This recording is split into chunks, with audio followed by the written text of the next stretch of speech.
So hello everybody, welcome to Isamizu Global Conscious Wellness, and we're expanding awareness to improve your life.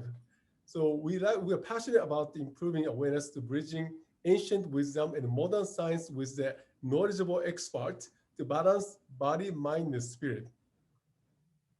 I'm Dr. Isabel, I'm Dr. Jun. and we have here Dr. Dave. He's a chiropractor. So tell us a little bit about you and what you do. And your story, how you got there, how you Thank become you. that expertise in what you do. Sure.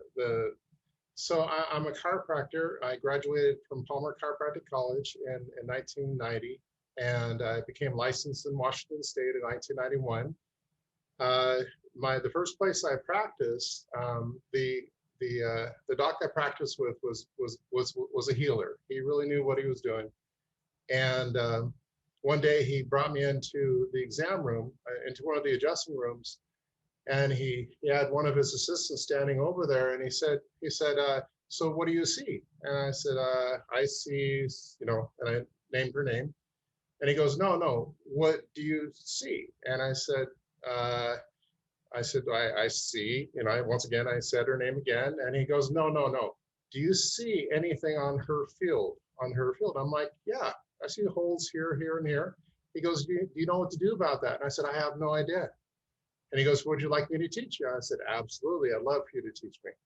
And so that kind of began the journey of incorporating what I saw was structure and what I saw energetically on the person's body.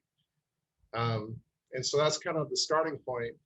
And over the years, I here's one thing I always found that was interesting. If a person, like in a car accident, person gets in a car accident, their flexibility, their strength, everything has come along good, and all of a sudden they'll hit a point where they have pain, but you cannot verify it on any of the tests you have. So you sit there and you say, okay, do they really have the pain? Are they making it up? Is there a way to find out what's going on? And what I found is that the weakness precedes the pain every single time. It's a 100% rule. Weakness will precede the pain. It's just that we have to find the weakness. And from there, I found that there were certain patterns of weakness that you could check with the body in different positions. And because we're not static, most of our tests are done static when really we're moving all around in our environment. So the test has to be more dynamic to really see what's happening. And I found, sure enough, the weakness precedes the pain 100% of the time. It's just that we have to find the weakness. That's all. That's amazing. So you see the energy field and Yeah. where those imbalances, where that stagnant energy is. Is that correct? Yes. Here's something that's interesting. You can look deeper in that morphogenic field and see. It's like, it reminds me of the Russian dolls. Where you take one doll off and you got another. It's the same kind of concept. So what the body wants to prioritize in that moment is what's on the surface. And so whatever's on the surface, then we address that reflex point, be it we need to work the fascia, they need adjustment, they need nutrition, they need forgiveness. Something in there is making that being blocked. Once that clears out, then the next one shows up. And then we work on that. And so we just follow the body. Here's one thing I found that was really interesting is that our bodies are so organized, they disorganize in an organized manner. Even what looks chaotic is absolute precise organization. It's totally precise. And in fact, as our bodies let go and they will heal in a very, very, very precise pattern, in a predictable pattern and a predictable roadmap. So that's beautiful, isn't it? As the body is so unique and intricate between, Yeah. the mind and energy, the emotion, the physical, so woven together, right? So Oh, somebody yes. take the one pills out, the other thing shows up. This is where, knowledgeable experts, how we can see those things, not just one dimensional way, isn't it? Yes, exactly. Exactly. For example, a person with post-traumatic stress disorder, I was just reading in the New York Post this morning about Tina Turner. So she's 80 years old. She's still suffering from post-traumatic stress disorder from her first marriage, from abuse in her first marriage. Wow. And she's done a lot of things. And she talked about forgiveness, you know, how that was so important for the healing was forgiveness. And so when people forgive, that they're letting it out of the heart, they're letting it out of their head, but they don't realize their body's still holding on to it. The body is the slowest to let go of it. And that's where a lot of that post-traumatic stress likes to hold in the system, because the body hasn't let go of it. And do you mind if I go on? Yes, Yes, please. absolutely. So I'll give you a perfect example of that. So there's a patient years back who she came in one day and she was referred in for an orientation. We were talking about what we did in the office. And I noticed that she had rage. Her system was just full of rage. I mean, it was so much it would repel people around her. But I realized that rage was not a part of her. It was something that was embedded in her, but it was not really the real her. You know, that wasn't who she really was. And so we started working on emotional layers and getting things more freed up. She had a fibromyalgia, very bad fibromyalgia, to where she literally had to go around on a scooter and had to be driven to appointments. And she, as we were working on her, one day she came in and she goes, it was really interesting. She goes, I feel this rage and it's interesting. Where is it coming from? She had no idea the rage was there. Even though everyone else could feel it, she had no idea it was there. And I said, all right, this is good. Now you're noticing that. And so that day, as we worked on her, that rage, it just left. It wasn't there anymore. It was gone. It was totally gone. And so, long story short, she went from being in a scooter, having to be with pain from head to toe, seriously contemplating suicide because of the chronic pain and just misery she was feeling, to being totally freed up, walking in, driving herself, and functioning really good, and with this open heart. And then she went on to help out others who were abused. That was the start of her rage. Oh, wow, that is an amazing story. Have you seen a correlation between certain conditions, certain diseases, and certain emotions? Like for her, fibromyalgia and rage. Right. So is any other correlation with other diseases, for example? Awesome question. So everything around us works in patterns. It's really nothing more than patterns. We just got to see the patterns and know the patterns, and then we start seeing predictability of what's going to be happening. Mm-hmm. And so with fibromyalgia, it's mostly in females. So something that's mostly in females, what would be different about that compared to males to start with? And so you'll find with fibromyalgia, the key organs that link into it are the uterus and the liver. Those are the two key organs I find that link into it. And then the uterus kind of mimics the liver. It likes to influence the same side of the body that the liver influences, the right side of the body in particular. And so the thing I find interesting with people like autistic, people with autism, people with fibromyalgia, their body likes to hold on to the toxins. They have the hardest time of letting go of toxins. And I found, for example, we used to do the electronic foot baths in the office and I found that when you did the foot bath on a person who was autistic or had fibromyalgia, it looked like we never even started the thing. Nothing happened. Wow. And I thought the foot bath was broken or something. It wasn't broken. It was simply their bodies were holding on to the toxins too much. Same thing with people with mental disabilities. You'll see the same thing. Their body holds on to the toxins, just don't want to let go. Once we started freeing up the sensory system more, their foot baths were like sandbars. There was so much stuff coming out. It was like little tar pits. I couldn't believe it. And so the ability of the body to let go, if their bodies are in this fight or flight pattern, they don't want to let go of anything. They can't. They're still in that survival mode. You have to get their body from survival mode over in the growth mode before they even want to start letting go of stuff. Oh, that's so well said, isn't it? Like, in the homeopathic world, they see is that, usually 70, 80% people, they're able to release, but then there's a 20, 30% with so-called container. They block on painting and they don't want to let go. And then they start getting corroding inside and then all the start leaking start happening, right? So how we can release the containers, into that field, isn't it? Yeah. Well, see, that's they have the 80-20 rule. In chiropractic, we talk about that also, that 80% of the cases, and 80% of the patients that come in, 80%, no matter what technique you use, you'll get results. But 10% will be the same, and 10% will get worse. And so the way I looked at it was, okay, well, what happened to the 10% that were the same and the 10% that got worse? What did we miss there? And so that's what kind of got me looking at the sensory system to look for answers. And what I find with those is really interesting. So there's a lot of good emotional work being out there with different emotional therapies, really good stuff. But what hides underneath the emotions, what right underneath it is the mental stress. Mental stress sits right below the emotions, and then metabolic stress sits right below the mental stress.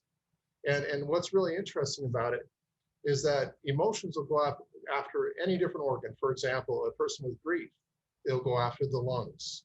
A person with sorrow after the heart, anger after the liver, fear after the kidneys. And so it's very precise. You won't see fear go after the heart. No, it goes after the kidneys and the bladder. And so it's very precise where the body will store those emotions. But below the emotions, you have 2 mental stress points. Most people have 2 mental stress points and 2 metabolic stress points. And that defines what they feel the majority of the time. Regardless of what happens in their environment, they will feel certain things because of that. So, for example, let's say a person has liver as one of their mental stress points, and let's say heart is one of their mental stress points, and then metabolic stress points. Let's say the primary metabolic stress point is the thyroid, and then the secondary one is the adrenals. So the strengths of that gives that person, they take on the strain of those in their environment. They have a warrior mentality. Because of the liver, it gives them that warrior mentality. They're very good communicators because the thyroid is close to the voice box. Very good, and they like variety, and they're good communicators. And they can put out a lot of energy because of the adrenals. So that's their strengths. When the body gets more in fight or flight, and those stress points start getting more worn out and more stressed, then the body will start creating the feelings, the negative feelings tied in with those organs when they're strained. So with the liver, they'll start feeling more sadness, more guilt, more anger. That's the liver speaking to them. The heart, they'll feel more alone. Even if they're around people that love them, they'll feel alone because of the strain on their heart. The thyroid will make them feel deep frustration and anxiety, regardless of what's happening in their environment. And then the adrenal, when it's strained, will make them feel like everything's a struggle and feel anxiety. It's interesting because you only have, with males, we only have 3 main metabolic stress points with males. With females, we have 4. And so you get a combination of a primary and secondary stress point. What it comes down to, because of that, your males, we have up to 6 different body types with males because of our metabolic stress points. But females have 12 body types because of these metabolic stress points. So that will be the combination of those 2, because you said there are 2 stress points and then true metabolic. So by combining those, so the males have 3 and females have 4. So then you combine them. And so where did you come up with this 2, or how is the science behind that? The 2 metabolic stress, or the 2 stress? Good question. Actually, Dr. Merrill, he wrote a book back in the 1980s called The Body Type Diet. And he talked about primary and secondary metabolisms. And when I read about it, I'm like, oh, no, that can't be true. That can't be true. And so when I was in junior college, I decided to test it. I'm like, yeah, why not test it? Yeah, he was right on. He was right on. But I found it was interesting is that when we got below the emotions and got into the mental metabolic stress points, sure enough, they showed up exactly like you said in the book. What showed up with when we tested it was exactly what he talked about in the book every time. Fascinating, isn't it? Right. Yeah, totally. So what type of common illnesses, the challenges the patients come to see you? Things that you're really passionate about helping? Really, who comes to see me, it's usually those, the 20% who they're like, I've tried all this stuff, it doesn't work. And I'm like, well, we just need to go deeper, that's all. And so it's just people, it can be really anything under the sun. The wild part is I'm not treating that condition. I'm treating them, the person. And that's the difference. It's just simply seeing what their body's prioritizing to let go.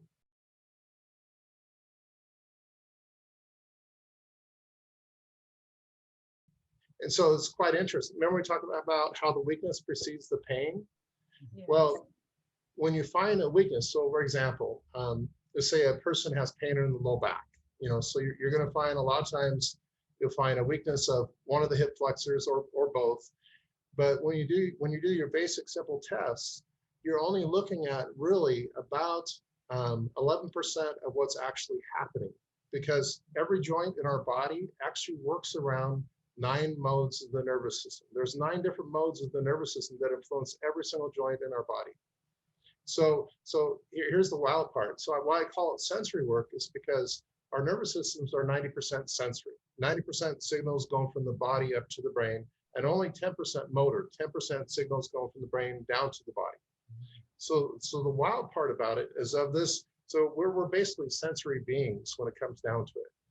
And so of that 90% of the sensory system, 90% of the 90%, so it's basically when it comes out to it, 81% of our entire nervous system is nothing more than simply signals going from the body up to the brain called mechanoreceptors. And these mechanoreceptors are in the muscles, joints, tendons, ligaments, skin, and they simply tell the body where is everything in space. So it gives us our awareness of self in space. So we turn off the lights and we move around in the dark, we know exactly where everything's at because of those mechanoreceptors. But they also let the body know, is the muscle protecting the joint? Is the muscle, because what stabilizes our joints are the muscles. And that's an isometric strength, not an isokinetic strength, it's an isometric strength. And so if you were to check a hip flexor with a person just lying there and you say, okay, it's good and strong, no, that's not the problem. If you do the exact same test, but this time have them close their eyes, guess what? A lot of times they'll go weak. And you're like, wait a second, okay, there's the weakness that precedes the pain, but here's the wild part. So with the eyes open, that body is in fight or flight. That's fight or flight mode. When the eyes go closed, that mode is detox mode. Our bodies don't like to do the majority of detox during the day. It wants to do the detox when we're sleeping at night, when it can put the energy toward detox. Yes. And so a person, they're doing just fine during the day, they go to sleep at night, and all of a sudden they wake up in the morning, they're all sore, they're like, oh, it must be the bed, it must be this. No, it basically means that one of those 6 modes of the nervous system is not working right, and their body's trying to let them know that.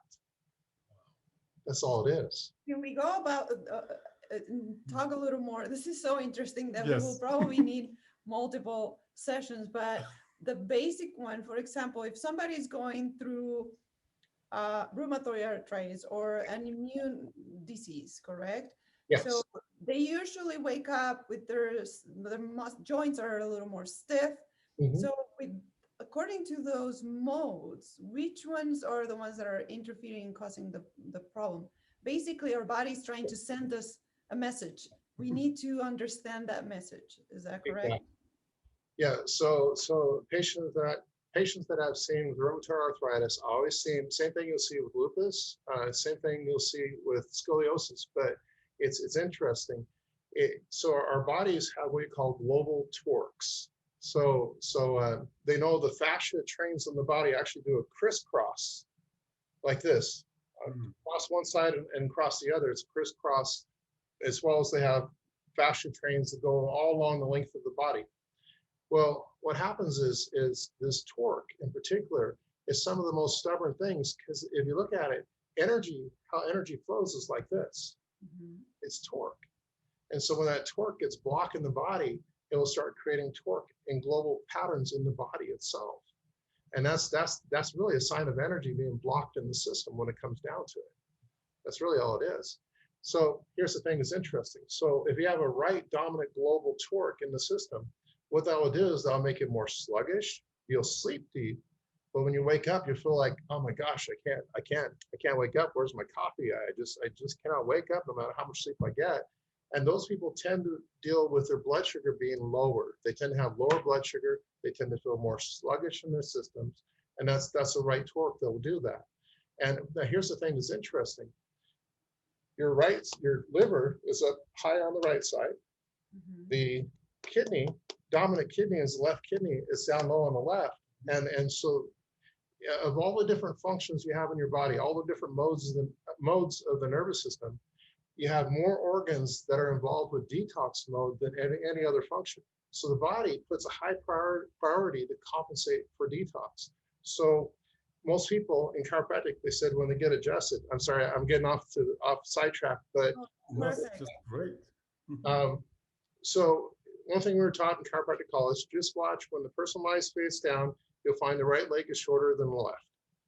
And sure enough, they call it a right PI, right leg is shorter than the left. And I always thought, no, why is that? How come you don't see it 50 and 50? How come you don't see some left leg shorter than the right? And what happens on the right leg shorter than the left, that's part of a right torque in the system, a right global torque.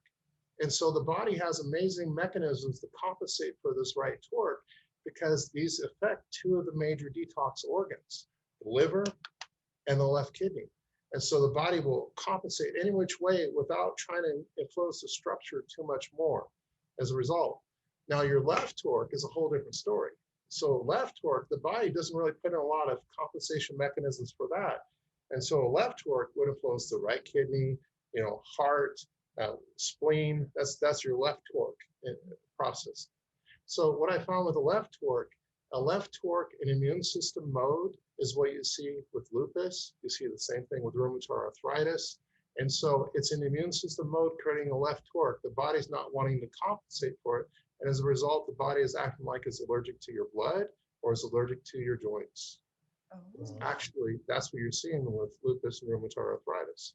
So the different torques, are they linked to the different emotions depending on so like I'm thinking if it's the right torque or the right leg is the one that is shorter, those organs that are affected are causing certain emotions to be expressed. Yes.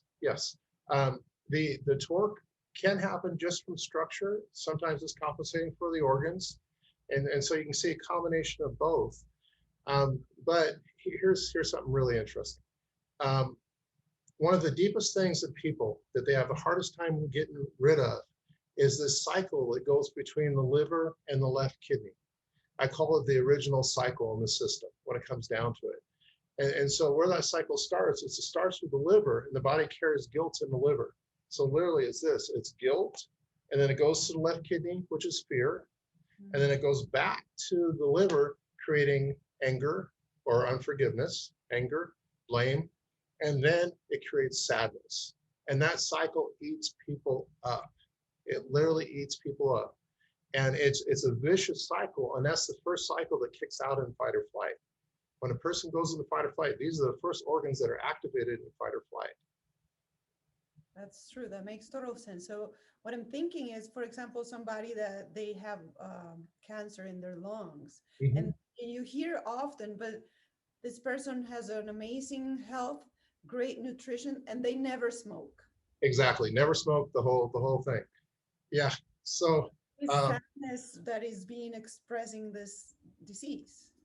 Yeah, that agree. But there's also another pattern I've seen pretty consistent with cancer. You know, everyone talks about getting grounded. So when you get grounded, you're basically trying to ground into the earth. So that's part of that groundedness. But it also depends on which direction your morphogenic field is moving. So these toroidal fields, they can either go like this, or they go like this. Well, if it's going like this, yeah, you need to ground into the earth because this is the way the toroidal field is moving. Now, if you go this way, though, it won't work if you try to ground into the earth. And so what you have instead is something called centering reflexes. And these centering reflexes are right on the side of the body, which strangely enough, the left one has to do with circulation. The right one has to do with the urea cycle. And so where would the urea cycle come into play with that? It's quite interesting. If you look, for example, Alzheimer's. In Alzheimer's, we have three main groups of thought as to what's producing Alzheimer's. One group says is ammonia toxicity in the brain. So they're looking at ammonia toxicity. The next group says it's a virus. And then you got another group saying it's diabetes of the brain. So they're basically looking at the same event from a different viewpoint. It's the same event. So here's the thing that's interesting. So the urea cycle, two of the main amino acids being produced in the amino acid in the urea cycle is arginine and ornithine, which they know how are tied in with growth hormone production in the system. So the urea cycle also, so growth hormone, what does that do? That helps with blood sugar regulation. That's a major thing for blood sugar regulation, growth hormone production. You have the urea cycle also breaks down ammonia, which is very toxic in the system, into urea, which is non-toxic. The body can flush that out. But ammonia, that actually is food for the bacteria and viruses. The end products of protein metabolism is a smorgasbord for bacteria and viruses, which will feed off of it. You know, for example, if you get a piece of chicken, you put it on the counter, you put a piece of bread on the counter, you put a carrot on the counter, and you leave them overnight. Which one's going to go bad first? The chicken. The chicken, every time. Yes. Why not the bread? Why not the carrot? Right. Because the bacteria, their main food is the waste products of ammonia being broken down. The protein being broken down. They thrive off it. That's their smorgasbord. Mm-hmm. And so, you know, if the person is not breaking down the ammonia efficiently and breaking down the protein waste products, guess what? They're given a smorgasbord for the bacteria, and you can have a virus and bacteria overload quite easily because you're giving them their food. It's like going to a garbage can and saying, oh, we're gonna solve this fly problem by killing the flies. Well, why don't you empty the garbage? Because that's what got them to attract there anyhow. It's exactly the same thing. If the body's not working things efficiently, you're giving them their food. They're just doing what they're supposed to do in nature. They're supposed to break down the protein waste. That's true. That is. Yeah. And so what was the other one? The blood sugar. So the blood sugar regulation, the virus, and then of course ammonia. So ammonia toxicity, if the body's not breaking it down efficiently in the urea cycle, yeah, you're gonna have ammonia toxicity in the brain. And so people with cancers is really interesting. The centering reflexes, I find that out. Those are out every single time with people with cancers, regardless of where the cancer is out. The centering reflexes are out. And how you feed the centering reflex is quite interesting. On the left side, now once again, I'm not treating cancer, I'm treating the person because I'm just peeling off layers, but I'm seeing patterns develop as we're doing this. And so with the urea cycle, the key thing I found to work with that is something called Arginex from Standard Process. It works really good to help the urea cycle. On the left side though, with the circulation reflex, something called Cyruta Plus from Standard Process works good, but also there's something from there's an herb called artemisinin, and so artemisinin does wonders on the circulation reflex. And so quite interesting, if you look on artemisinin, you even go on Amazon and you look on artemisinin and see people reviews, what did they give it to for their animals? Cancer. They give them artemisinin to help with their cancer. So I find it quite interesting how all this kind of links in what the body wants for different reflex points. So what you've seen, the disease starts, and then the process to get rid of the disease, it's not the physical level first. The physical level will be the last one to heal, correct? Yes. So how is the process in the healing of the person? What I find is so once again, who taught me beginning of sensory, to understand the sensory system, was a doctor by the name of John Brimhall. He was known as the miracle man of the Southwest. And cases that Mayo Clinic couldn't figure out, they would send to him to have him see if he could help them out. And he said, this is the way our bodies work. The emotions influence the chemistry, which influences the structure. And so you have to address the emotions. And so I asked him, I said, have you ever gotten anyone all the way through the emotional layers? And he said, no. So then I said, well, if you haven't got anyone all the way through the emotional layers, then how do you know there isn't something deeper than that? You don't. That's true. And what I found is what sits underneath those emotional layers is mental and metabolic stress points. And those are the defining factors. So those is what keeps the body in its fight or flight pattern, no matter how good you're doing is forgiveness, which is super important, because unforgiveness puts the body in fight or flight right away.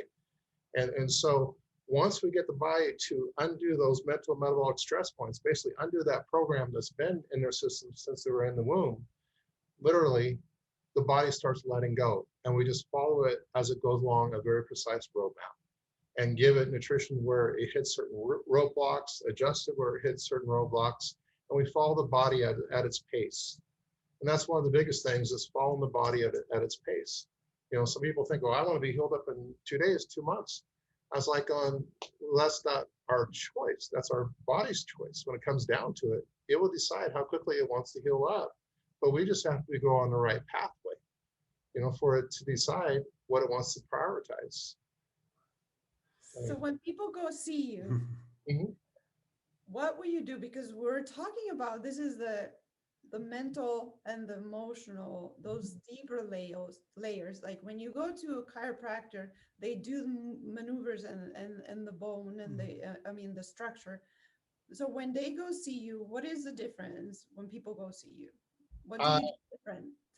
All right. The key difference is that I tell them that I can't help them unless they choose to walk in forgiveness, because there's really nothing I can do. Mm-hmm. It has to start there. And, you know, the strangest part is that and I tell them, I say, when I wake up in the morning, I forgive myself, I forgive everyone else, and I just walk in it. It's like breathing. And so guess what? We're always hardest on ourselves. Yes. So the biggest person we have to forgive is ourselves. Really. It's true. And so once they get that, and then we start working on stuff below the emotions, that's when we start seeing things change, but we follow the body's pace. So most patients, I'll see them about, on average, about every couple weeks, because that's usually what I find pretty smooth with their body's pace, or their body's being a little slow to let go of something. I'll say, okay, we'll see you in 3 weeks, or we'll see you in a month. It all depends on what's happening. Now, usually when I see them more often is when the structure is now wanting to get caught up with what's changed in the sensory system and the chemistry. So as the structure wants to get caught up, then I'll see them more often. I'll give you a perfect example. Just recently, a patient with neuropathy, and she wants to, she's a very active person, wants to run and stuff, but the neuropathy is totally inhibiting her. And so, you know, I've seen her every couple weeks, and I told her, when the structure starts to shift like crazy from the pelvis down, that's when I'm going to see you more often. But right now, your body's wanting to work on the chemistry reflexes first. So we're going to we're going to follow the body's pace on that. And so about 2 weeks ago, all of a sudden, her body started shifting like crazy. No, nothing had changed with the neuropathy. It had changed. It was totally the same up to that point. And then when the structure started to want to shift like crazy to line up with the other two, I said, okay, now I'm going to see it twice a week, because things are going to start shifting faster. And literally the second week, she goes, oh my gosh, it's improving. And she goes, oh my gosh, it's just getting better and better. I can't believe this. But now if she started walking in unforgiveness, guess what? Her system would just go totally backwards and reverse, just like that. Wow. So, you know, this is so fabulous, all the information and the knowledge you're providing. So, what, you know, people who are watching or listening, because we had an associate with Dr. Dave. I want to see him because of this. So, in the context of he treated so many, so many disease, in the community. So, what was the most impactful cases, the things that you like to share, people can associate with? Oh, because of that, I want to go see Dr. Dave. So, I had a patient come in, and he usually you get the pelvis, when the body goes in fight or flight, the pelvis will shift forward, and just to get the pelvis to shift backwards took 4 months to get his pelvis to shift backwards. Usually we do that on the first visit. And so his system, what happened is, years earlier, he was in a really bad car accident, should have died from the car accident, ended up getting a tainted blood transfusion, ended up getting AIDS from the blood transfusion. And so he comes in, we were getting the pelvis freed up, and he was really good at keeping his appointments. And all of a sudden he missed his appointments. And so I called, no answer, and I'm like, I hope he's okay. And so a friend of his came in and said, oh yeah, he's in the hospital. What? He's in the hospital? What happened? I was, I don't know, he's in the hospital. So it was about a week or so later, he comes in and he said, he goes, well, I guess you heard I was in the hospital. Yeah, I heard. What happened? And he goes, well, I was at a funeral, and there was, right next door, there was a lot of fumes, diesel fumes, that was coming over, and it made me feel all sick. Went to the hospital, they did a look, and they found out that actually, when they did my blood test, they found out I had AIDS. In fact, not only did he have AIDS, they sent him up to University of Washington, and there at UW, they did tests on him, and they found that his CD4 count was 17, which basically means you're dead, and his viral count was at 800,000, which means you're dead. And so they said, hey, there's nothing we can do. You're too far gone. Get your life in order. We don't expect you to live more than 2 months. And so he comes in and he tells me this, and I said, okay, well, we're going to do what we do, forgiveness. We're going to keep freeing up the system and let the body strengthen up and see what the body prioritizes. And so every 2 to 4 months, I believe it was every 2 months, he was going up there getting tested to see what was changing in the blood cell count and the viral count. And so 2 months later, he goes up there, and his CD4 count went from 17 to 170. So it did this huge jump up, but his viral count was still at 800,000. It hadn't changed. And so the researchers there were saying, okay, this doesn't make sense. They expect the viral count to go down before the blood cell count to go up, but that's not what happened. And so they said, well, what are you doing? He goes, well, I'm walking in forgiveness. I'm getting adjusted, and I'm optimizing my diet. And they're like, well, that doesn't work. And they said, according to your test, it is working. So they said, well, no one's ever gone from 17 to past 200. So the 17 on the CD4 to past 200 on the CD4 count, it's never happened. And he goes, well, we'll see what happens, because he started to realize that things were changed around to the good. Well, within a couple months, he goes and gets tested again. His viral count went up to his CD4 count went from 170 to 179. His viral count went from 800,000 down to 200,000. Now they're really getting confused at this point, because they're saying, okay, this does not make sense. Yeah. Bottom line, his CD4 count ended up going past 200 and doing good. In fact, he goes, how come when everyone gets sick in the office, I'm the one with the weakened immune system, but I'm not getting sick? I'm like going, because you're working with how your body's supposed to work. That's all. Oh, amazing. That is unbelievable. People think it's a miracle story, but it's not miracle. Once you figure out the patterns, figure out what's underlying, it's a secret. This is what we need to able to understand, expand the knowledge, awareness. Yes. Yeah, our design is for our hearts to rule our heads and our bodies to be congruent with that. That's our design. When we walk in unforgiveness, it makes our heads rule our hearts. It puts us out of sync, and the sensory system literally starts imploding upon itself. It has to. Oh, that's beautiful. Yes. Beautiful. Yes. That's true. And our bodies are amazing, and they can heal themselves if we provide them and give them the opportunity to do it, right? When you talk about, so something that it will be good for people to know that they can do at home to be able to start working on their life and healing their bodies. One of the things is definitely forgiveness and forgiving themselves first. Yeah. You talk about alkaline diet. Alkaline is good. What I mostly focus on, because my focus is sensory work. I don't do blood tests over here. We're just simply, our hands are full with what we need to do with the sensory work. Here's one of the key things I tell patients. Our bodies are biocomputers, just like a smartphone. It's a biocomputer, and we have, as a result of stress, doesn't matter if it's mental, emotional, mechanical, chemical, if the stress is high enough, the body will create fight or flight apps, just like apps on a smartphone, in the sensory system, chemistry, structure, or a combination of all three. And when the body forms these fight or flight apps, they run 24/7. They don't turn off, they're run 24/7. And the more the body's in fight or flight, the less it can heal. And so if we're gonna work on removing these fight or flight apps, we gotta keep from creating new ones, or we're just gonna spin our wheels. We're not gonna get anywhere. And so with the sensory system, how you keep from creating new fight or flight apps in the sensory system, simply attitude of forgiveness toward yourself and toward everyone else. So that's a third of the picture as far as keeping from creating new apps. With chemistry, how you keep from creating new apps is keeping hydrated. Hydration is how you keep from creating new chemistry apps.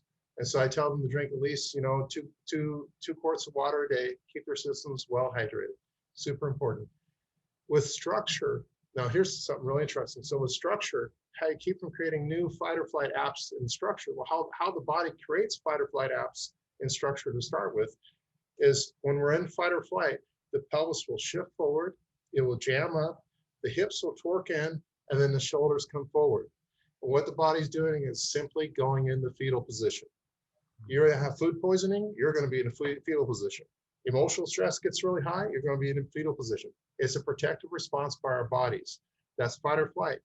But with structure, when our structure goes into fetal position, it doesn't create a fight or flight app until the feet tighten up to that pattern.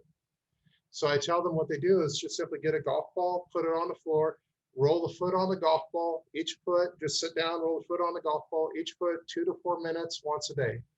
And I tell them more to get the most out of the golf ball, work the right foot in the morning, 2 to 4 minutes. That's going to help them process water better, helps them get more energy. So the right foot's the gas pedal, it's going to get them going. And then at night, they work the left foot, anywhere where it's tender, 2 to 4 minutes on the left foot. The left foot is the brake pedal. It's going to calm down, it's going to lower down irritation, help them sleep better. And so by keeping the feet loose, you cannot create new structural layers. It's totally impossible. So you're basically massaging and doing like activating all of those reflexology points. Yeah, receptors, you got it. Any of those, the whole thing. Because when it comes down to it, that's just how our body, that's how our bodies create these fight or flight apps. We could talk on this forever. Right. I mean, everybody, yeah, this is so hot. Those 3 tips, you can start healing or process to start healing. And you can go see Dr. Dave to really help him, scan through it, see what layer they involve, right? And then goes to the journey. So could you share with us how people can contact you? Any social media, websites? Our website, Hidden Valley Health. It's in Bellevue, Hidden Valley Health, and that's our website. Our phone number is 425-590-9114, and we're just off I-405 here in Bellevue. Yeah. Thank you so much for joining us. Thanks for having me.